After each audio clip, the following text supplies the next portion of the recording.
Thrissur railway സ്റ്റേഷനിലെ കക്കൂസ് മാലിന്യം പുറത്തെ ഓടയിലേക്ക് തള്ളുന്നതായി പരാതിക്ക് പിന്നാലെ മേയറും സംഘവും സ്ഥലത്തെത്തി പരിശോധന നടത്തി. ഓടയിൽ നിന്നുള്ള മാലിന്യം നഗരസഭയുടെ പരിധിയിലുള്ള വഞ്ചിക്കുളത്തേക്കാണ് ഒഴുക്കുന്നത്. കക്കൂസ് മാലിന്യം ഓടയിൽ ഒഴുക്കാൻ അനുവദിക്കില്ലെന്ന് മേയർ വ്യക്തമാക്കി. റെയിൽവേ സ്റ്റേഷനിലെത്തിയ യാത്രക്കാരാണ് ദുർഗന്ധം മൂലം ആദ്യം പരാതി പറഞ്ഞത്.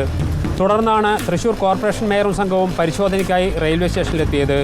സ്റ്റേഷനകത്തെ കക്കൂസിൽ നിന്നും ഓടയിലേക്ക് ഓവ് തുറന്നുവെച്ച അവസ്ഥയിലായിരുന്നു.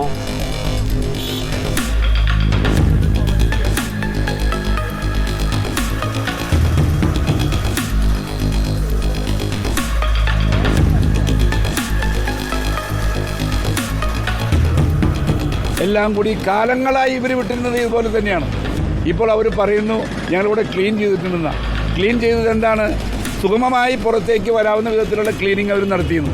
പക്ഷേ ഇത് നമ്മൾ കടന്നുപോയി ഈ റെയിൽവേ ക്രോസിൻ്റെ അപ്പുറത്ത് കടന്ന് വഞ്ചിക്കുളത്തിലേക്കാണ് ഇത് കടന്നു പോകുന്നത്. അപ്പോൾ വഞ്ചിക്കുളത്ത് ഇത് ചെന്നാൽ ആ പ്രദേശം മുഴുവൻ നശിക്കുന്ന ഒരവസ്ഥയുണ്ട്.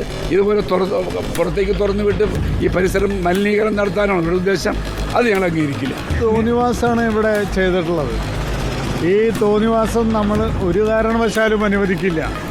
ഈ മാലിന്യമുക്ത കോർപ്പറേഷനാക്കാൻ നമ്മൾ ശ്രമിക്കുക, ഇവരിവിടെ എല്ലാം മലിനമാക്കുക.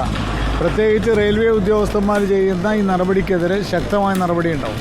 NGT നാഷണൽ ഗ്രീൻ ട്രൈബ്യൂണൽ നേരത്തെ തൃശ്ശൂർ കോർപ്പറേഷന് ഈ വക ഇഷ്യൂസ് വെച്ച് 4 കോടി രൂപയാണ് പിഴ ചുമത്തിയത്. തുടർന്ന് റെയിൽവേ ഉദ്യോഗസ്ഥരെത്തി. മാലിന്യം കഴിഞ്ഞ ദിവസം ശുദ്ധീകരിച്ചതാണെന്നാണ് റെയിൽവേയുടെ വിശദീകരണം. മാലിന്യം ഒഴുക്കാൻ അനുവദിക്കില്ലെന്നും കർശന നടപടി ഉണ്ടാകുമെന്നും കോർപ്പറേഷൻ അറിയിച്ചു. റിപ്പോർട്ടർ, തൃശൂർ.